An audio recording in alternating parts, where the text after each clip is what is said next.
Oh yeah, I did find Yeah. out one thing just recently. My dad's the lady he's marrying Yeah. is 6 years older than me.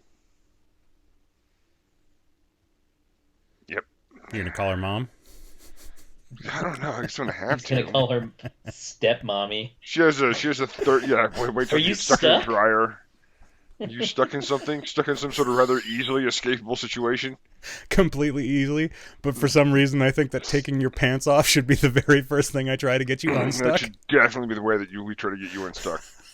You know what you should then do is pour lube all over your ass. All over it. That's how Yep. you get it out. Like, That's also going to help you get your hand unstuck from whatever it is stuck I'm in. going to be able to get a better grip on you if I put my penis in you while we try to wrench you out. That's going to work. I hope that at least So like three of the listeners have no concept about what we're talking about. I don't know. that would be pretty awesome. Yeah. Welcome to the Save vs. Poison podcast, the podcast dedicated to gaming, general geekery, and enduring sobriety in an ever maddening society. With your host, Will, and two guys that probably live under his stairs. If you're an addict, know an addict, or are just interested in exploring the outer mysteries of geekery, you're in the right place. Without further ado, let's get to the show. Welcome back to the show, everybody. It's season 4, episode 22. Glad you're joining us this evening. We've had an uptick in listenership lately, and I think that is fucking awesome. So for all of you out there that are new listeners or are returning listeners, thank you so very much. It's really, really appreciated. We got an exciting show for you tonight.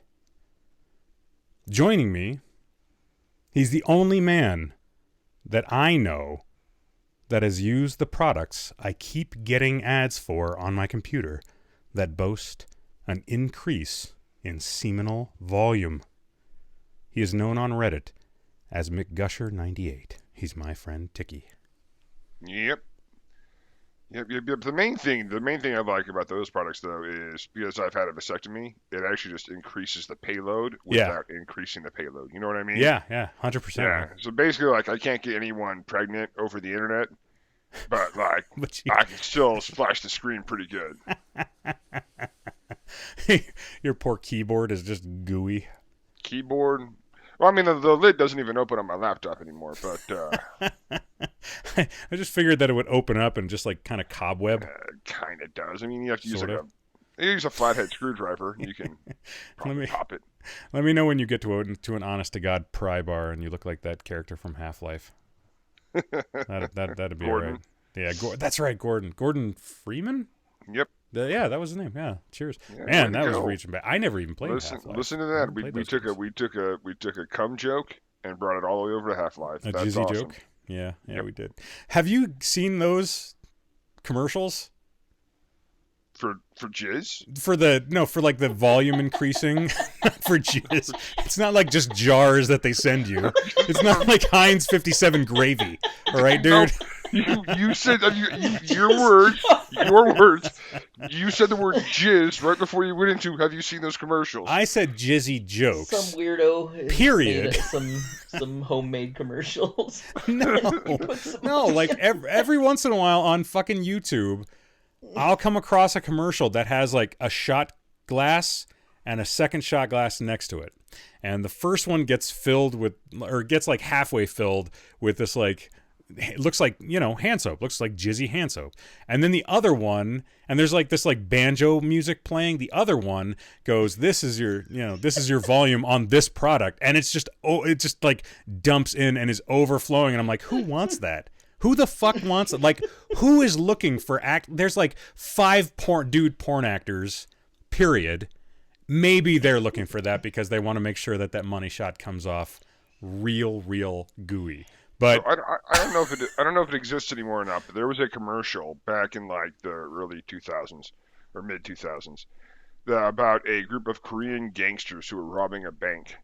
And they got to the bank, and there was just basically going. All you could do was like the dialogue, and the guys were like, "Oh, we finally got the vault open!" Like, yeah, like what? What the hell is this? And it's just nothing but like jars and jars and jars, like little cups of like semen. And one guy's like, "Oh, yogurt." He's like, "Why would the bank have yogurt?" Oh my And god. these guys are talking. The camera starts to zoom out, and it shows they're in a sperm bank. the commercial closes out with one of the guys like, "Oh no, yogurt tastes funny." This yogurt tastes funny, but also very familiar.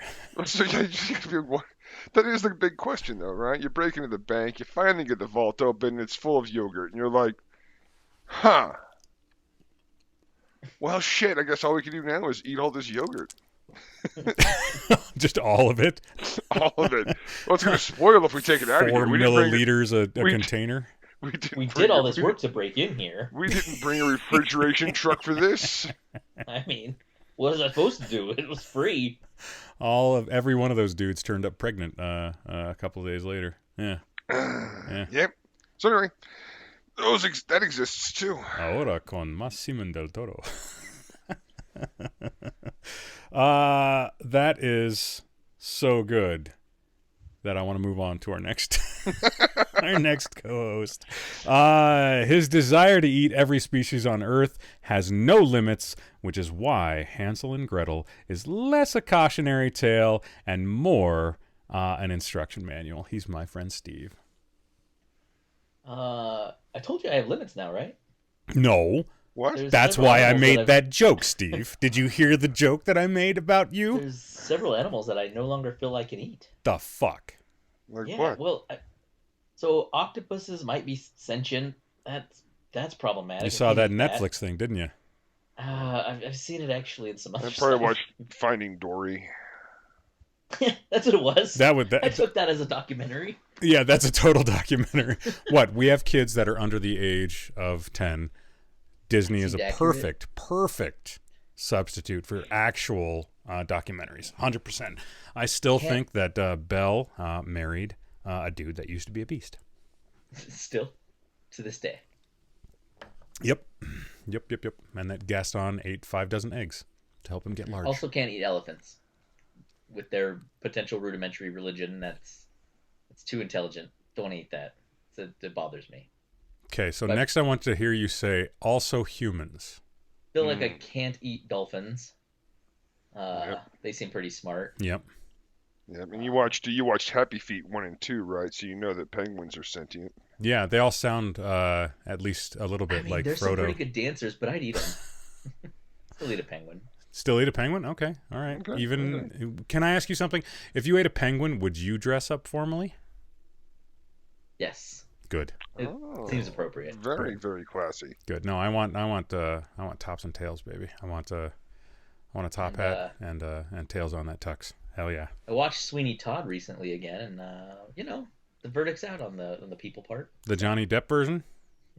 Yes. Okay. I liked seeing Sacha Baron Cohen in there. That guy's funny. Yes. That guy's funny. I like that guy. Okay. All right. So there's limits now, but your jury's still out on human though, right? Haven't decided. So if you put out a trail of candy leading to your house and directly into your oven, we know what you're trying to get. Probably. Okay. Good to know. I just wanted your joke to work. Good to know. I appreciate that you wanted my joke to work. Man, I really hope the humor on this podcast works. Oh man, so that's just kind of this whole time I thought we were talking about he's gonna kill the witch and eat her, and now you're like big trail of candy up to your oven, opened up, set to 400 preheat, and it's like, wait a minute, that's gonna catch children. That's not to. I mean, you cook everything at 400, so. That's not true. Not everything. Children? I think children would probably cook at 400. No, I make French toast pie at 350, and I do my pizza at 450. French toast pie. You've never had French toast pie? Never even heard of French toast. Fucking delicious, dude. You make French toast in the oven. You make it a pie? And you make it pie-like. Huh. I don't know. Well, there you go, I feel like it is getting awfully close to having to bring back the fruit pie supremacy. I don't know how I feel about this pie. Pumpkin pie is best. We're in the season of pumpkin pie. It is terrible. Best pie. And I will not hear otherwise. Gone over this. Best fucking pie. I don't care what you say. Guys, best pie. We had this debate. You're right. I'm sorry. No, you're being the adult in the room. Thank you, Dickie. Pumpkin pie. I'll send you the recipe for French toast pie. It's a great way to keep your calories down while still getting a nice full meal. Well, just get a donut. Nice. Probably maybe use it to lure in some children to put them in the oven. The donut will do more than the French toast pie will do to lure the children. I don't know about that, man. You have kids and you put on like that first 30 pounds for no reason other than there are children around. I don't want to eat children. This is taking a weird turn. I know, right? Okay, finally, you fucking said it. Oh, that's all I was trying to get to.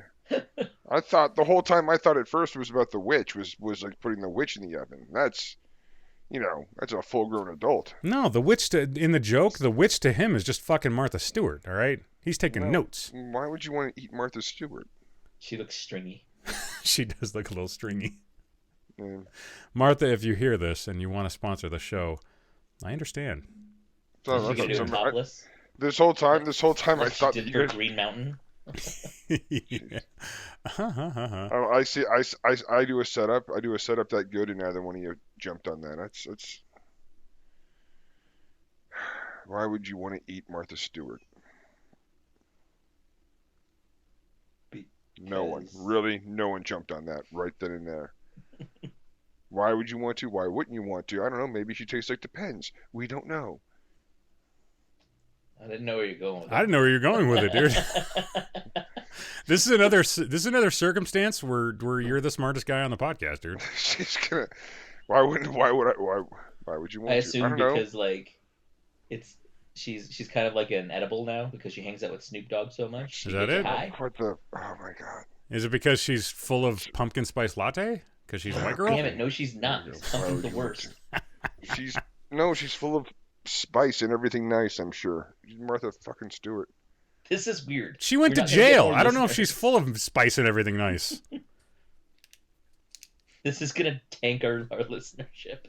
This is seriously. Yeah, I probably want to cut this part out entirely. Not at all. Not at all. This is good stuff.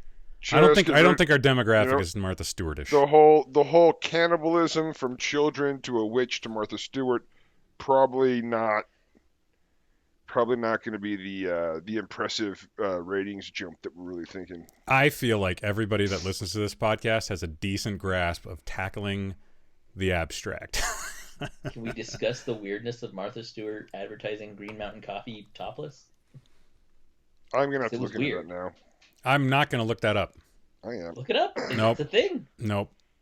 I mean, she's not like showing anything. She's got like an apron on or some bullshit, but. Oh yeah, it's but weird. I mean, come on, she's like older than I am. I mean, yeah. And then some. Not that. She's old enough to marry my dad, apparently. Too old to marry your dad, actually. How's it going there, Tiki? Yeah, we're gonna use that as part of the preamble joke, so the audience will know about that. Yeah. Okay. How are you guys doing? Steve, you first. Fantastic. Super. Tiki, how are you doing? All right. Super duper. Super duper, he says. Yeah, I'm looking at these pictures of Martha. You didn't wait till after? Always wait till after to look at naked stuff. It's weird, right? It's fucking weird. It's a lot of makeup and some airbrushing, but I mean, of course, but regardless, it's still a weird thing that happened. Yeah, well, I mean, if she had done this like 30 years ago, it wouldn't be that bad. But now, like, I mean, how old is Martha Stewart? Let's look that up. You guys are ageist. Nobody can even. The rusty gun still fires. No, look it up. Look it up. That's my point. Is that it's like for an 81-year-old, and the airbrushing there, just saying. between the 81-year-oldness and the incredible airbrushing, man, she's looking pretty good. I mean, for 81, I'm just saying. Let's just say that coffee now. I don't know. Okay. We've all buy the coffee. We've all heard that, right? The day that will live in infamy. Yeah. She was born before that. She was born August 3rd, 1941. So before the bombing of Pearl Harbor.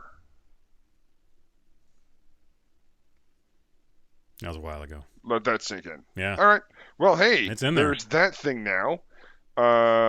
Also, still old enough to marry my dad, apparently. Yep. Too old. There we have it. I honestly don't. I can't really tell with that man. I don't try to fucking puzzle it. I feel like it's not worth it. Like, all right, here's the thing. Like, this is. You can try to puzzle it out only when you're on the fucking toilet. If you're taking a shit, you can think about that. All right? Okay, well, I'm taking my laptop into the toilet. Then. Okay. You can be Steve too.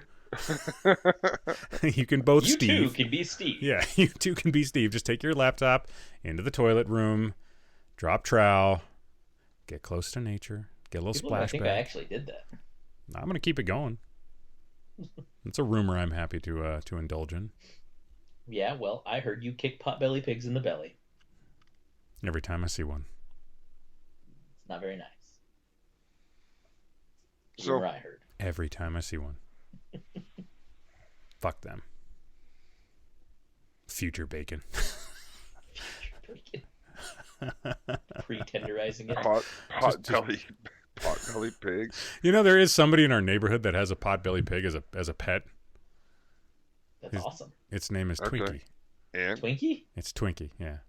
I don't think that you should call something that is historically used as food. I don't know. Maybe that's just me. Potbelly pig is more like a snack, so I guess Twinkie is appropriate. It's a big ass pig, dude. It's not a teapot pig. It's a potbelly pig. It's a big ass pig, dude. It's like 50, 60 pounds. Is it smart? Yeah. So you really could get a lot of bacon off of that, is what you're saying. At least a pound's worth, which these days is about a month's worth for me. Not eating a lot of bacon. This has been so rambly. It has been very. I apologize for the rambling nature of tonight's show, everybody. I recognize that most of you will not get to this apology. You will have clicked off somewhere around the time that we said Martha Stewart. And I recognize that. Thank you very much. For everybody else that's made it this far, I appreciate you. Appreciate you deeply. Green Mountain Coffee. Okay. Speaking of things that I appreciate. My name's Will, and I'm an alcoholic. My name's Tiki, and I'm an alcoholic. My name's Steve. I'm not an alcoholic. But before the Martha Stewart thing, I did drink Green Mountain Coffee. Throwing that out there. Happened before her. Did you stop after? No. I continued. But I just... My taste for Green Mountain Coffee was independent of Martha Stewart. I feel like this is one of those things where you didn't need to tell anybody this. Yeah. I felt like it needed clarification after the last part. You didn't say that you drank Green Mountain Coffee beforehand. No, I know. I said that now. Were you worried about context? Were you going to bring that up independently? Was that going to be your psyop for this week? Like, you were just, like, without any mention of Martha Stewart, you're going to be like, my name's Steve and I drank Green Mountain Coffee. I'm also sponsored by Green Mountain Coffee, and I'm wearing Martha Stewart's apron. I'm wearing Martha Stewart's apron right now, and I'm airbrushed. Yeah. It's like at this point in time, I am like... Yeah, well, no. Now I'm stuck with this idea of Martha Stewart, like with the coffee mug stuck inside of something, unable to get loose, and then I'm like, "Oh my goodness, you need help!" Yeah. Oh my God, step Martha Stewart. Yeah, and you're only wearing an apron. Holy cow! Oh my God, Martha, let me slather you in creamer. Apparently, I have extra volume of it. Step Martha Stewart. Yep. Oh, I don't feel comfortable with that joke. Too bad. It's out there now. All right. Steve did it. Yeah, Steve fucking did it. I blame Steve. Ah, suckers.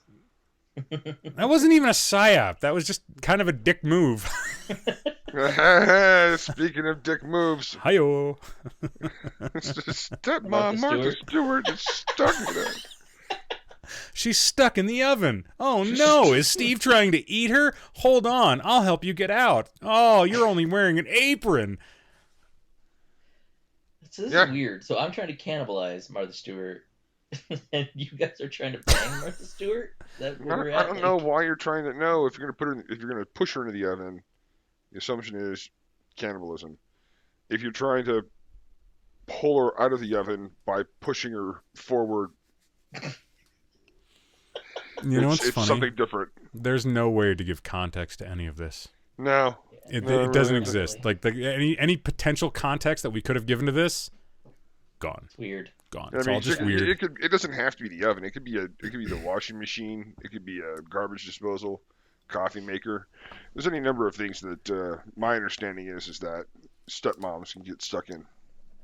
Excuse me a second, gentlemen. I'll be right back. Think he's washing his hands after getting off the toilet?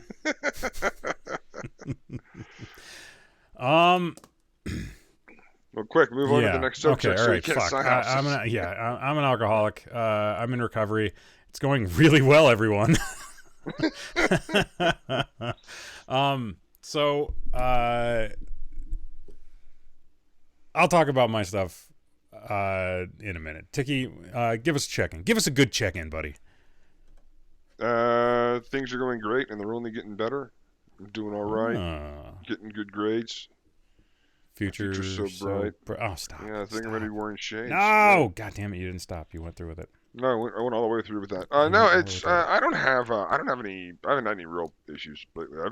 I've had my regular frustrations with a variety of things.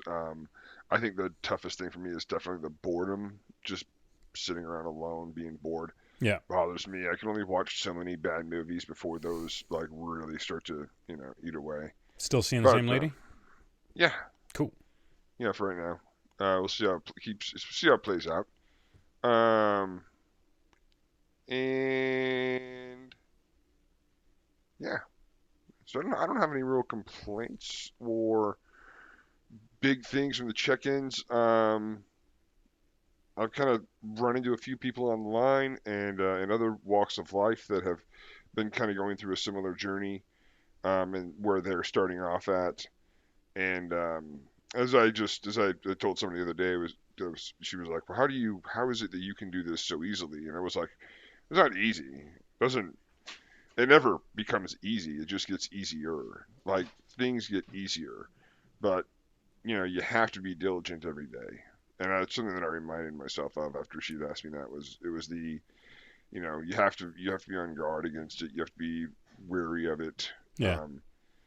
Don't put yourself in those kind of situations where, if your gut is telling you not to do something, just stay home. It's cool. Yeah. There's no problem with that at all. So little things like that, that can help out, but they all accumulate to bigger things. And so I think that the kind of where I'm at with that is just kind of sharing that it's very incremental. It was very tough for me in the very beginning. Yeah. Of quitting, and right now it's it seems so distant, and it seems like it was, I don't know. It seems like right now it's very easy, but then when I look back then, I'm like, oh my god, I was a fucking mess. I was such a mess. So I got it. So it seems easy right now. That's not from a place of hubris. No. I feel like that's more just a like one, distance, two, having and getting better at using the tools that we've developed to be able to fight. Like I was like my wife will ask me, hey, do your cravings ever get easier? Have they gotten easier to like in terms of like their intensity? I'm like, no, the cravings are still there and they're in the same kind of intensity. It's just that the tools that I have, one, I have more of them than I did, and two, I've gotten better at using them. So while the intensity of the cravings hasn't changed, hasn't gone up, hasn't gone down, my ability to deal with them has gotten better. So in that sense, it's easier. Mine haven't gotten any more intense. I haven't gotten those urges to go to the liquor store and buy a bottle. Like that hasn't happened. As we've talked about before, like when I see something on TV, advertisements or in a movie, people are drinking, and I'm like, oh man, I totally want that. And then I have to remind myself that that guy just drank half a bottle of whiskey. I was like, it was full of tea. Like, there's no way somebody drinks half a bottle of whiskey like that without being a real problem drinker. Mm-hmm. But my cravings aren't super intense. It's just that they're always there, and I always have the concern of, and this is in much the same vein of with my bipolar. Like it's not the thought of like not taking my medication or not following through on the mental exercises I need to do continuously. It's not that. It's the thought of not doing it and what that would lead to. And that's actually it's the inverse with my drinking, which is the thought of actually drinking and what that would lead to. That Right. really those are the things that kind of keep me in a straight and narrow path. Gotcha. So which I guess sounds kind of, I don't know if that sounds weird or not, but yeah, it's not easy. It's just easier. Yeah. Gotcha. Okay. Okay. Cool. Steve, do you have anything to share this week? I guess sure, yeah, why not? Being a parent's hard. Being a parent's hard. God damn, it's hard. It yeah. Just fighting with the soon-to-be 10-year-old who's convinced that he's 15, I think. And trying to navigate that it's been a challenge. Yeah. Lately, yeah. Like it's trying to get him to understand, that he's got to take some responsibility for some of his actions, and not having that be a giant fight it's been exhausting. Yeah. So yeah, that's there's my little. As you're navigating through it,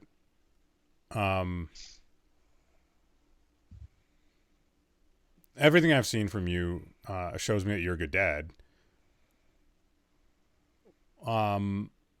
When you're trying to explain the reasoning behind whatever decisions you make to your child, are you going through like an entire explanation of them? Are you doing the dismissive, well, it's because I said so? Like how are you approaching it? I try not to be dismissive. I definitely try to be more, like I try to give as much reasoning as I can. I try to get him to understand as much as I can. I don't know. I think my struggle lately, especially, has been like I feel lately everything's a lecture, and I don't want it to be. So I'm trying Sure. to kind of come up with better ways to get those points across without everything having to be a lecture. But at the same time, I can't let him just do everything he wants. Like I gotta lecture him. It's you got to pick up the trash that you were just stuffing on the side of your bed. You can't just do that. Like it's and how do you approach that in a way that's not a lecture? Oh, You know and what I how do mean? you approach that in a way that's not because I said so? Yeah, like it's like I mean I tried to explain, like it's unclean, you're gonna get bugs, whatever, all sorts of different, versions of that. It's like Yeah. but you have to stop. This cannot keep going. Yeah. But yeah, so yeah, bit exhausting. It can be, especially when you're, working 40, 50 hours a week. The last thing you want to do is come home and have to deal with an untidy roommate who, I mean, Basically, yes. like I feel like you can superimpose either a 10-year-old, a messy 10-year-old, or an alcoholic 50-year-old. And they're basically kind of the same person, like an inability to regulate their emotions. Their entire area is probably a mess. Their life is full of chaos. Like I feel like they're almost the same person, except that with one, every lecture you give them, you feel that they should know already, and the other, all of it is fresh. Like I have to give you this lecture because I don't know that anybody's ever told you this stuff before because you're fucking 10. Yeah. In both cases, I think that you should be able to treat them like cats and squirt them with a squirt bottle whenever they're being bad. Both ways. Because I said so. Yeah. Maybe that's just me. All right. Thank you for the share. Appreciate it. Both of you. For my share, I have been okay as far as dealing with cravings go. I'm, we're coming up on 3 years sobriety here in about a month. My youngest is giving me the thumbs up from off camera, which is very sweet. My oldest, excuse me. Sorry. Youngest, old. Dad's brains get scrambled. Shut up.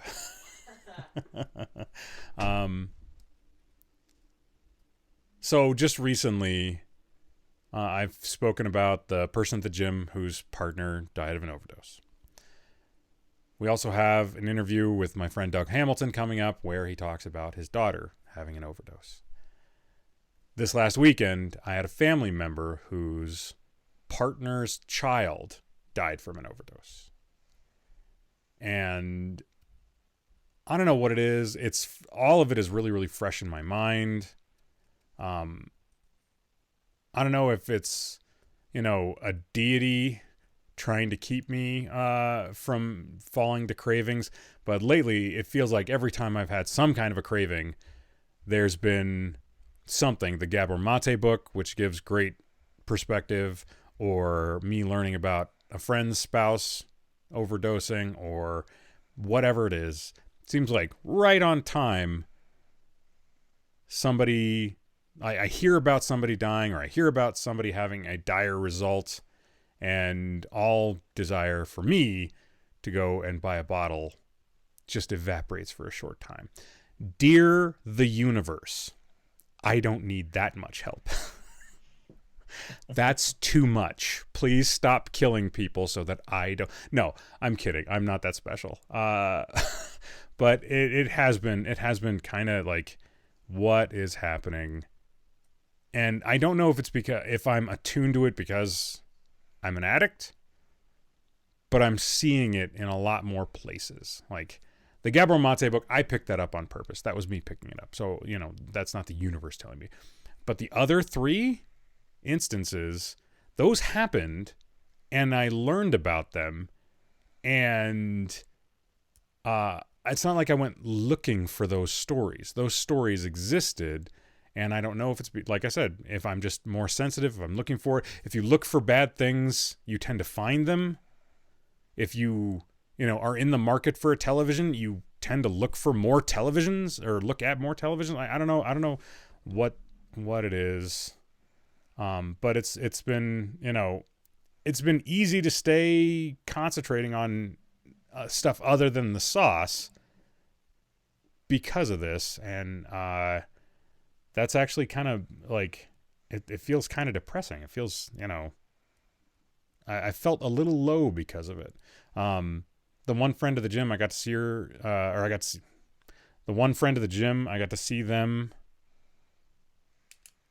this weekend. And, actually earlier today. So, talked to them a little bit about it, and that was good. But yeah. So that's my check-in. Still sober, but seemingly because I keep getting tossed bad news, which feels a little weird.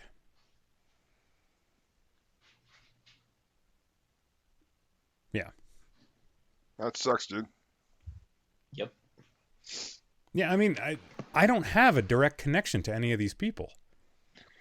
No, but the universe keeps on giving you signs. Yeah. It's kind of like how I'm like afraid of doing all these like certain things because of how it might impact my life. Mm-hmm.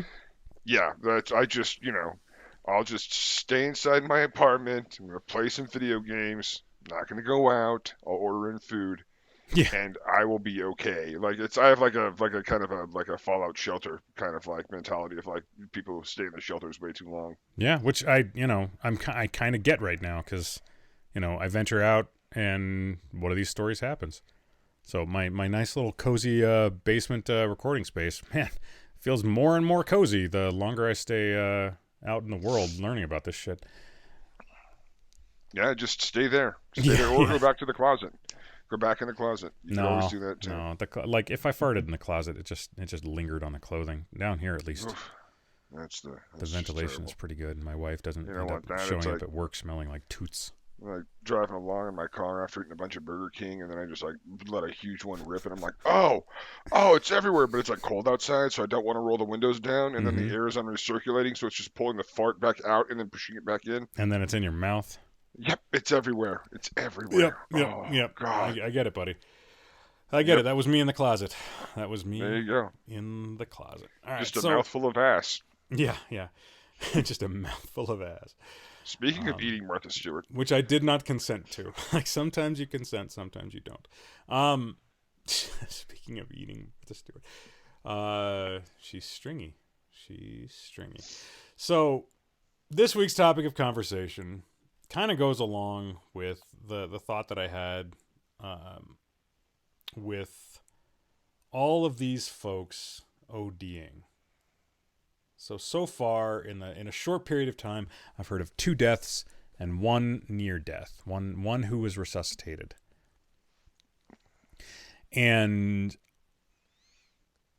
I get this idea in my head that I think happens to addicts, where they think they can control where the addiction will take them, if they even can imagine that they have an addiction. And if they can't, this kind of doubly applies, where they think, I'm special, I can use these substances at whatever frequency I want to without any real consequence. And then suddenly, they're 6 feet underground. And it got me thinking about the idea that from early ages, especially with my generation, I think that a lot of people were told that they were special. Everybody's special. Everybody's special in their own way. I think that was a song. Everyone is special in their own way. Like, I think that was an actual fucking song. And I am now kind of feeling like that really needs to be pushed back against. There's almost 9 billion people on this planet.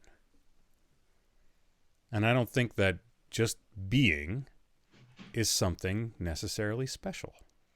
Well, that's a subjective thing, ain't it? It is. It is. Like, my children are special to me. They're your children. Your children are special to you. Your children might be special to me as well because they are the children of my friend. Like, yeah. It's the same scenario with little brothers, right? You're like, yeah, I might pick on my little brother, but it's my little brother, which means no one else can pick on him. Yeah, yeah. Just like the weirdest logic out there, but it's that similar kind of like subjective Superman complex, right? Even though from an objective standpoint, the data shows no, that's just not. You're just not gonna. This is whatever you think is going to happen, however you think this is going to be carried out or moved forward. It's not going to end the way that you think it will. Yeah. So I started thinking about things in terms of not being special, but being unique. You can be unique. There are things about me and things about Tiki and things about Steve that are very much the same. There are several things that are very much unique about each one of us. Nobody's the same person as I am, but that doesn't make me quote unquote special. Now, the things that we do can be special. I think that doing this podcast, this is a special thing. It also happens to be, I think, something that's kind of unique. But I don't think by virtue of existing, we are special in and of itself. And I think that every single time somebody engages in the use of substances in any kind of an unregulated manner, i.e. a manner that either is on the path towards addiction or in addiction, that the false narrative that we have been sold and continue to sell ourselves, that we can handle it because we're special, I think that needs to die. I think when they talked about it when I was in high school, quite a bit we talked about this, which was especially with young people, this thought that this mentality that you can survive anything, you can go on forever, you can, all these like whatever life throws at you or whatever accidents or other occurrences happen, you will actually somehow come out if it, your shit won't stink. Yeah. And then the mentality that even when you see it happen to other people, even when you see it happen to your peers, Mm-hmm. The thought is, well, that won't happen to me. Right. Because I'm, again, subjectively, I'm Superman. Right. And, you don't want to, that's just unrealistic. Subjectively, you should be like Boba Fett or maybe like Batman or something, like just look, there are certain limitations you will reach. When you talk about like the addiction, like for me, alcohol, like I like where was the journey going to take me? I always had a pretty good fucking idea of where I was going to go with every time I drank, Yeah. and I knew pretty damn well I was going to wind up blacked out somewhere. Mm-hmm. And that's but even with that expectation, that doesn't mean that I understood the consequences of where I am now, Right. of what that led to. Right. Um, And you probably thought at that time it wasn't a big deal, or you could mitigate whatever damage there was because I could just handle it. Yeah, I was going to Yeah. handle it. Something Yeah. was going to be okay, and I just never. Yeah. Yeah, I Anyway, think I just think it's a big part of like admitting being able to admit that you're an addict means kind of a little bit of the death of that. I feel like I'm special. I could handle it. And then when you say to yourself, "Well, I'm an addict," a little bit of that dies, right? Well, yeah, you have something that is clearly controlling you. Yeah, because one of the, not like vice versa. like AA, the very first thing, the very first step is admitting to ourselves that we're powerless before our addiction. Now, we've gone into why I don't think that that's necessarily a helpful mantra. I have a slight alteration to that.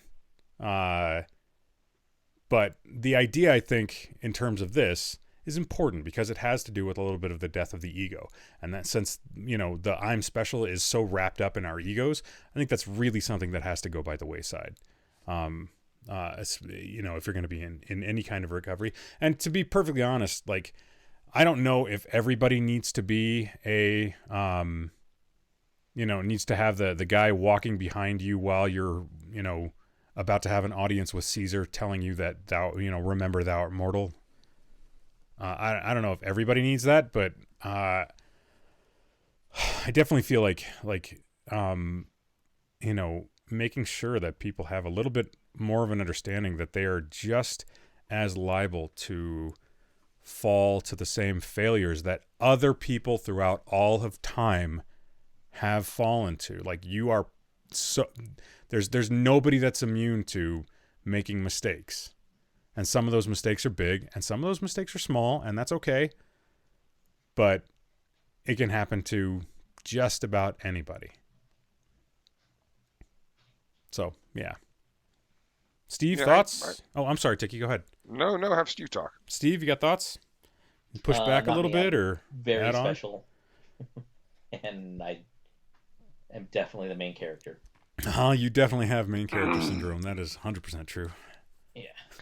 It's the Xerxes versus Leonidas, or was it Darius? Either way, it was not.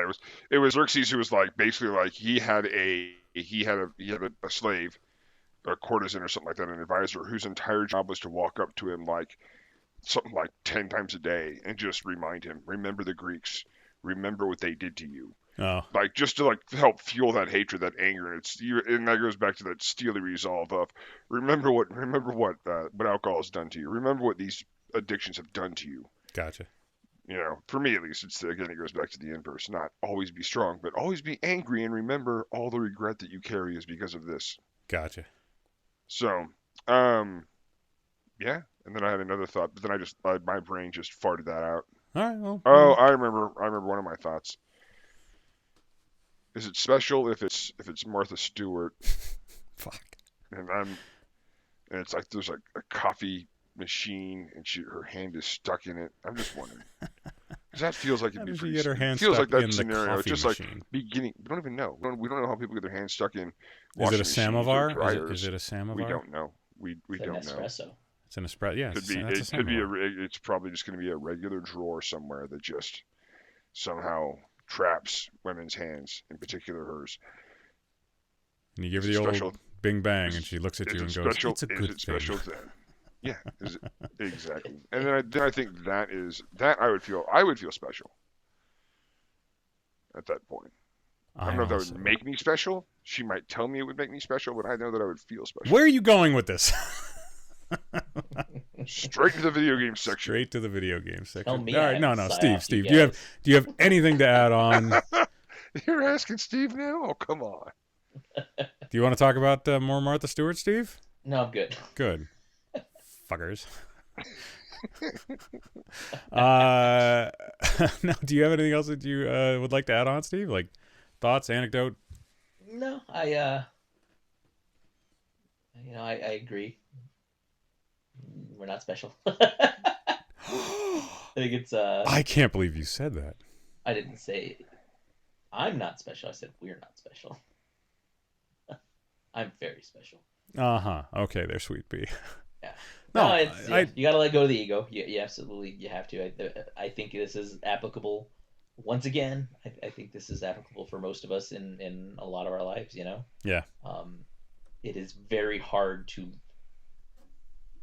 look past the experiences you have, but I think it's something that the average person should try to do more often. You know. No, it's the idea that we see other people around us. We share so many things that are alike, and yet the places where they fail, we don't see ourselves as capable of failing in the same way. Mm-hmm. And that's just so short-sighted. Yep. It's really kind of a question of empathy, right? Like yeah. It's easy to say it'll never happen to me. It's easy to go, well, that's just them. It's not me. Right. I mean, and this, not to get super political, but no, go ahead. It's something that I've heard many people say, in regards to like abortion and stuff like that. Those people who tend to be very, very against it tend to look the other way when it's them. So because it wasn't, it was never going to happen to them. When it did, and then it's okay. So I don't know. Yeah, it's amazing how your framing for that kind of stuff changes when it's in your backyard. Yeah, it's easy to go. It's never going to happen to me. Yeah, I don't know. A little divergent, but I get it. Yeah, still works. Well, thanks very much for the input, guys. It's been weird trying to parse this out. Like I feel a general mourning for people that I have never met. And part of that is the idea that as a parent, looking at my two kids and thinking how incredibly awful I would feel if something like this happened to either one of my boys. And I imagine that you two, with your two children each, can definitely see yourself thinking the same kind of thing.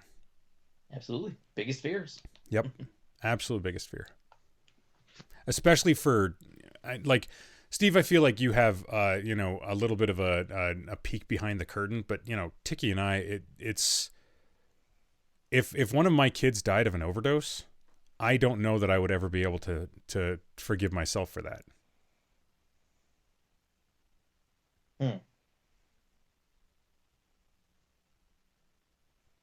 Because of,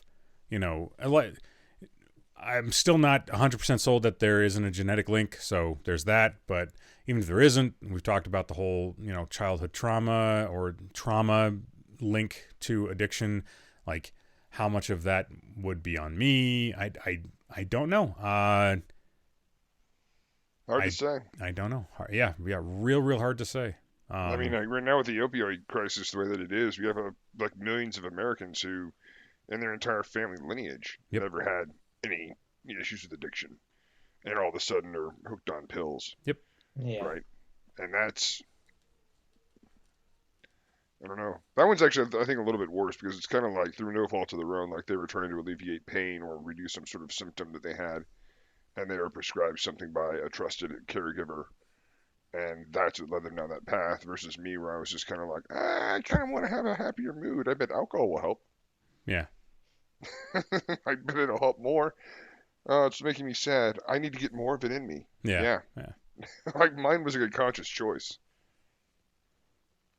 So I don't know. That sucks. But anyways, yeah. Good game. Go team. All right. Green Mountain Coffee. Give Green us Mountain a fucking sponsorship. coffee. Sponsorship. I'm looking forward to naming this episode. I'll give either one of you $5 if you can figure out what I've already made the name. Twin Peaks. Oh no, Green Mountain Peaks. Nope. No. Nope. One Step apron, Martha no Stewart. clothes. You're closer than Tiki was, Steve. Find out on Wednesday. Haha. All right. So, auto gaming stuff. That's enough of that very depressing stuff. I'm looking for the perfect multiplayer game. The perfect multiplayer game. And I don't know what your two versions of a perfect multiplayer game are, but I identified a short list of things that are important to me in a multiplayer. Like Halo Reach. Never played any of the Halo games. Oh, you're missing out. So That's I a have really no great, idea. Multiplayer game. No clue. Is it Trouble with a Pop-O-Matic Bubble? That is a multiplayer game that I have played. It's not perfect. It's not the perfect multiplayer game. World of Warcraft. Getting close. Getting close. Ticket to Ride? The Fuck worst you. game Fuck you. ever? Fuck you. Fuck you. Fuck you. Fuck you. Fuck you. Eve. It's the most fuck yous I've ever levied in one short period of time. Well, just stop teasing us already. Oh, I don't have it. I'm looking for it. That's the thing. Like, okay. I want it to exist, and I don't know that it does.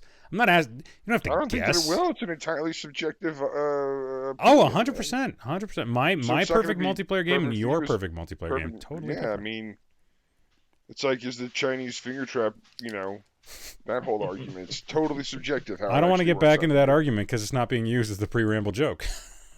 That's too bad then. I know. So I would, I don't know. There are some games like it depends. I mean, if you want to play like a single player RPG, then probably like Witcher 3 is just phenomenal.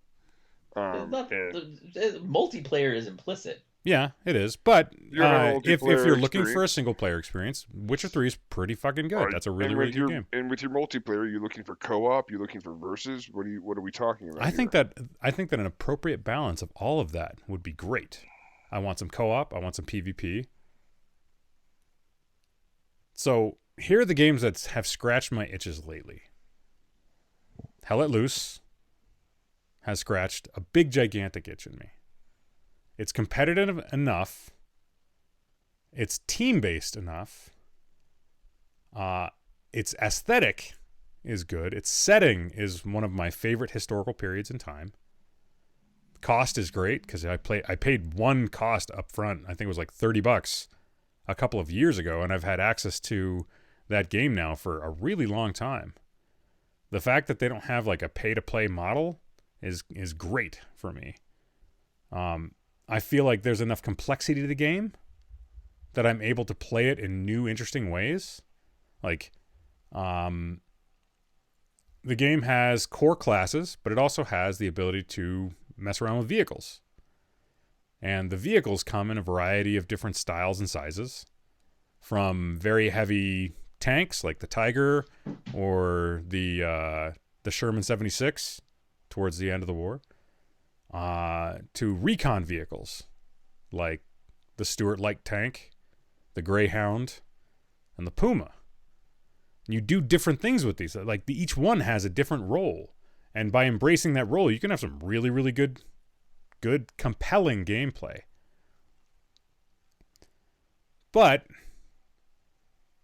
I find that I love having games that, one, have a narrative, and two, have a system of character progression that is meaningful over a long period of time, that isn't just opening up 5 or 6 new weapons or 5 or 6 new traits that you have access to. So Hell Let Loose is a great game, but basically once you've played for about 30, 40 hours, you have most of the characters unlocked. You have most of the builds unlocked, especially the ones that you want. So playing something like World of Warcraft, it's a great co-op game. I love the raiding. I love the dungeoneering. I like all that kind of stuff. I like the fact that the character choices are deeper and have more meaning. I like that I have specific roles that I can fulfill. If I want to play a healer, I can play a real healer. If I want to play a damage per second character, I can play a DPS. I can play that ranged. I can play that in melee. And each one feels very, very different. I love that. I love that there's a contiguous, cohesive story that I can play through when I want to play something a little more single player, but that I can then engage with other people to move myself forward in the story through the dungeon and raid stuff. That's all great. I hate the PvP though. Whereas with Hell Let Loose, the PvP is kind of what you're there for. There's no single player thing.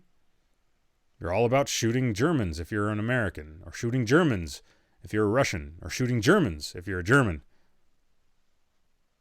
No, that last one's wrong, sorry. So trying to find that perfect game. I need a compelling setting. I need access to meaningful co-op and PvP gameplay in a multiplayer setting. I need a game that is going to have some kind of longevity to it. I also need a game where the gameplay systems are going to be complex enough that the skill ceiling is high, but the barrier to entry is low, so that I can potentially convince other people to play with me. I need the gameplay to be fun and compelling. It can't just be that the skill ceiling has to be high and the barrier to entry has to be low. It's got to be fun to play in the middle, right? And then, of course, there's a cost associated with all this. Both an initial startup cost, but also any kind of periodic or monthly costs to it. And we've talked about monthly costs. We're okay with monthly costs, provided we're getting value for the dollar, right? Happy with that.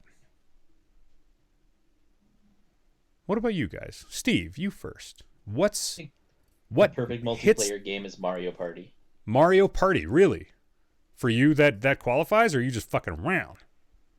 You know, I initially thought of it kind of fucking around, but the more I actually started to think about it, I think it might be the perfect multiplayer game. Okay. It kind of answers, you know, a lot of what you want, right? There's a bit of complexity, not a lot. It's a simple game, but it's flavorful enough that you can get into it. You can play it at any point in time. I generally like playing it with other people. Sure. Yeah. I think Mario Party might be a perfect multiplayer experience. You don't think something closer Definitely to Destiny isn't appropriate? Okay. Definitely not. Didn't even let me get it out. No, Destiny's probably pretty good too. Just like my wife on our honeymoon didn't even let me get it out. I don't know, man. I don't know that I like multiplayer enough to think of like a perfect multiplayer game. Like I don't know that they're like I don't know that it can exist just because of some of the things you said. I mean, I feel like to a degree there's certain aspects that kind of contradict each other, right? Like you said, you want a great story or whatever, but you're really going to find that more in a single player game. Sure. I don't know that there's been any multiplayer game that has had a really compelling story. I don't know. I think that Blizzard's done a pretty good job with Warcraft. Not necessarily just World of Warcraft, but Warcraft in general. You know what? I will concede that having not played that, I couldn't answer that. Gotcha. I do have several people who are trying to get me into it.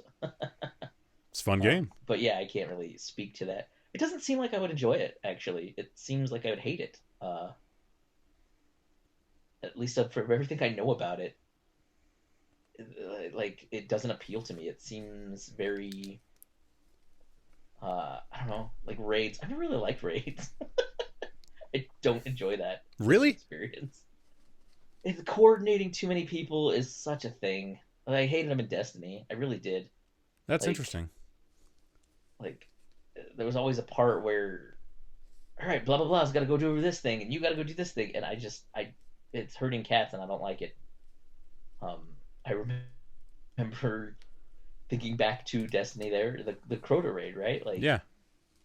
having somebody who had to focus on this thing over here and shoot these guys so that they stopped killing your other teammates, and then the one teammate had to go grab the sword and run up the sword and had to go hit him. And, yeah, no, thank you. It's too much coordination. Didn't like it. Interesting. Even if you don't have to be the one doing the coordinating. Yeah, because then there's all this pressure of like, It's like going to work.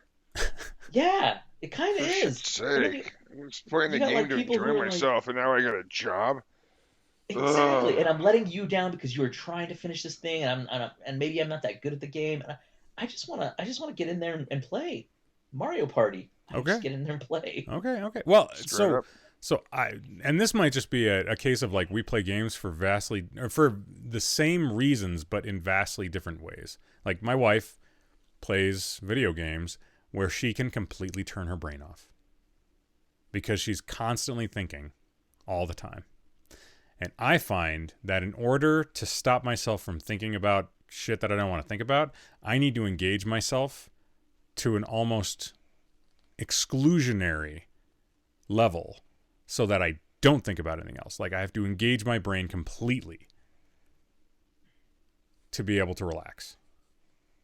I think that's actually why I gravitate towards tabletop games so much. And why See, the and I think MMO experience is so much fun for me. that's a good example for me though. Like, even in this our upcoming thing, right? Like, I am not like I love tabletop games. Like so far, all of them that I've ever played, I've really had a great time. Especially Ticket to I'm Ride. not, especially Ticket to Ride. That's the best game I've Ever.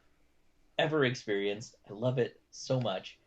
Um, but I don't play like don't get me wrong. I'm playing to win, but I'm not like I'm enjoying the experience. I'm as far as especially those kind of settings. I'm like what makes a great multiplayer game for me is the people that I'm playing with. Sure. Um, that's why I kind of don't like playing with strangers. It's kind of why I hate raids. I mean, I can understand that. Um, but you know, yeah, any of those tabletop games, I really enjoy the like. I'm there to play it, but I'm not. I win. I lose, whatever. Sure.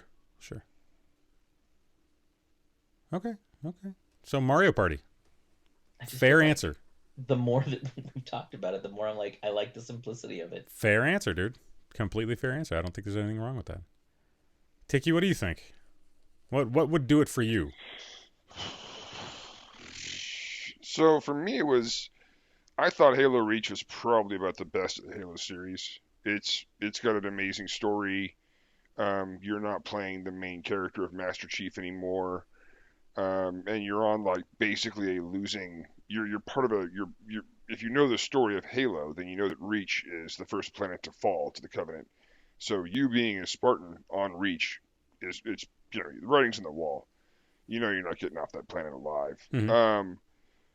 Great story, good storyline, great characters. All the AI was really cool. You could still do two-player co-op. The weaponry was all really fun. I always really enjoyed like the different weapons that you would pick up, the different grenade types, Mm-hmm. different scenarios that you had to fight your way through.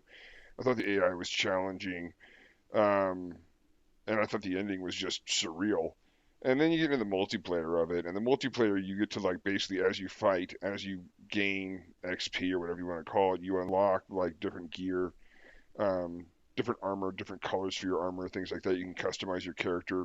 It doesn't change anything about the way that you play. Mm-hmm. It's just you get customizations.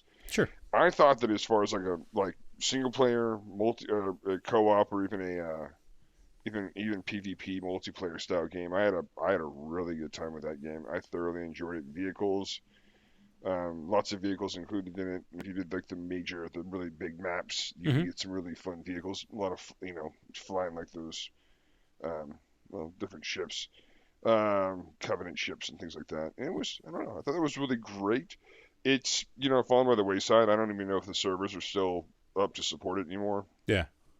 But it was a really good game. I felt Titanfall 2 had a really thin story, but great PvP, great co-op. Uh-huh. The horde like wave mode was a lot of fun. I had a lot of fun with that. As far as like PvP, PvE kind of thing right now, I think that I'm right now playing Hunt. I don't know that Hunt is right for everyone. It mostly because it's got a lot of complexities. It's got a lot of subtle complexities, right? You put a different type of ammo in your gun, and now your gun works differently than it used to. You have to lead people more or lead people less, different things like that, different features. Mm-hmm. But as far as a co-op game, it's a blast for survivalist, kind of like zombie survivalist stuff. For PvP, you know, again, your learning curve is going to be pretty tough, but Sure. still a very good game.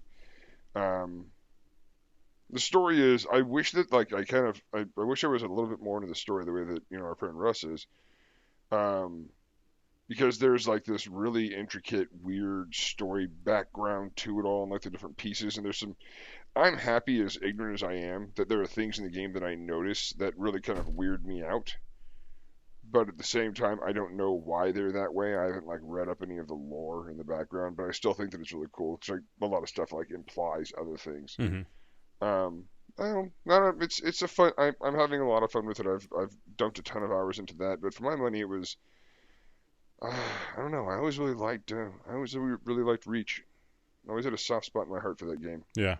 Had a lot of fun playing it, That's all right. and and the only thing I didn't like was half the time you'll meet somebody that.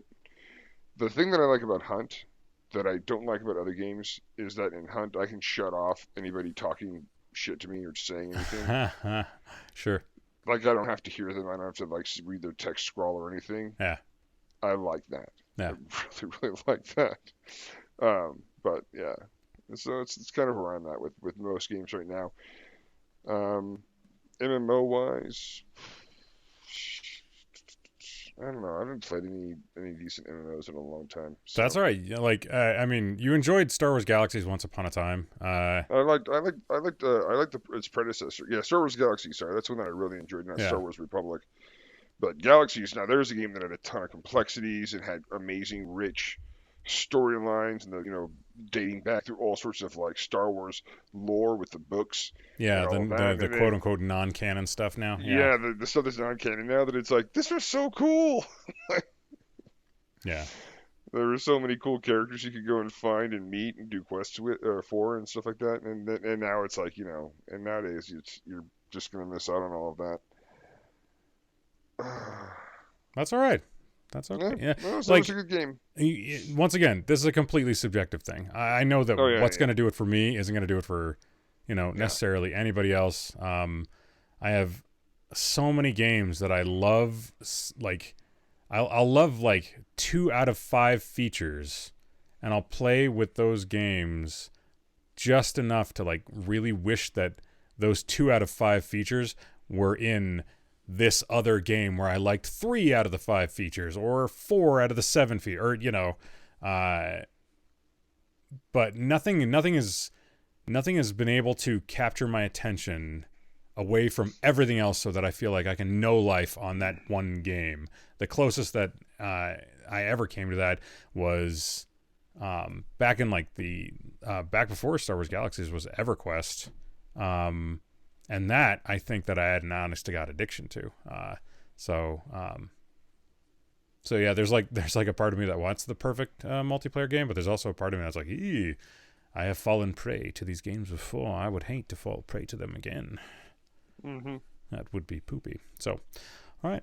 You guys have anything else to share tonight, Steve? No. Negative. Okay. Tiki, got anything else to share tonight? Negative, Ghost Rider. Awesome. The pattern is full. We watched that movie this week. It was really good. Maverick, yeah, it was really good. I really enjoyed it. I mean, don't get me wrong, it was cheesy in every single way that a movie can be cheesy, but I loved all of it. I loved the football on the beach. I like the Star Wars. The fact that it was basically just Star Wars. Yeah, just basically Star Wars. Just They're gonna fly through this little trench, and there's gonna be all these like turrets and missiles that can shoot at them, and the whole time they're flying down there, and then They gotta like go up and hit this one really specific exhaust port in this really tiny spot. And Except that like the Obi-Wan character didn't actually like gracefully die, and the Luke character comes and save him, and like what the hell, dude? Like, you know, if they had ended the movie with Maverick dying right there, that would have been very meaningful, I think. It would have been perfect perfect Star Wars. Yeah. And then Jennifer Connelly is still single, and I have a chance with her. Yeah. That is always the main thing. Yeah. You're saying there's a chance. All right. Just like every episode of the Save vs. Poison podcast, we'd like to shout out to the mutual support groups we hope you turn to in your times of need. Alcoholics Anonymous, AA.org, 212-870-3400. Moderation Management, moderation.org, 212-871-0974. Secular AA, that's aasecular.org, 323-693-1633. Smart Recovery, smartrecovery.org, 440-951-5357. And Women for Sobriety, womenforsobriety.org, 215-536-8026. And for friends and family that need a little support in a group type environment, there's Al-Anon family groups. That's www.al-anon.alateen.org, or you can reach them at 1-888-425-2666. From all of us here at the Save vs. Poison podcast, my name is Will. And I'm Tiki. I'm Steve. And we wish you warm, creamy regards. Good night, everybody.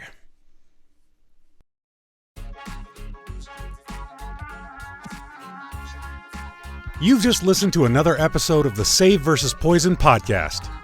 If you liked what you heard, please follow us, like, and subscribe on Twitter at @VS_save, on Facebook at the Save vs. Poison podcast, and streaming live on Twitch at twitch.tv/SVP podcast. Thanks so much for joining us, and stay safe, everyone.